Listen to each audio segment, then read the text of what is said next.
अफसोसनाक खबर है शेखपुरा से, जहां हाउसिंग कॉलोनी के करीब जोहड़ में नहाते 3 बच्चे डूब गए। डूबने वाले तीनों बच्चों की लाशें निकाली गई हैं। डूबने वाले बच्चों में आरजू, आमिर, अमान शामिल हैं। अफसोसनाक खबर से आपको आगाह कर रहे हैं। शेखपुरा से खबर है, जहां हाउसिंग कॉलोनी के करीब जोहड़ में नहाते 3 बच्चे डूब गए। डूबने वाले तीनों बच्चों की लाशें निकाली गई हैं। डूबने वाले बच्चों में आरजू, आमिर, अमान शामिल हैं। मजीद तफसीलात जानने के लिए हमने राब्ता किया है अपने नुमाइंदे अनवर अली से। जी अनवर अली, क्या तफसीलात हैं आपके पास? जी बिल्कुल, ये एक बहुत ही अफसोसनाक वाक़या है।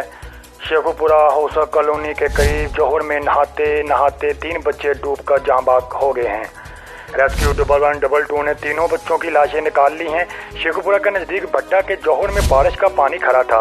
बच्चे खेलते खेलते वहां भट्टा के नज़दीक बारिश का पानी जोहड़ का मंजर पेश कर रहा था। बच्चे वहां नहाते नहाते डूबकर जाँ बाग हो गए हैं। जाँ बाग होने वाले बच्चों में आरजू बीबी, आमर और अमान शामिल है। अफसोसनाक खबर सुनते ही अहले इलाका सोगवार। मासूम नन्हे फूल जैसे बच्चे लाहौर से अपने मामू के घर बतौर मेहमान आए थे। बहुत शुक्रिया अनवर अली।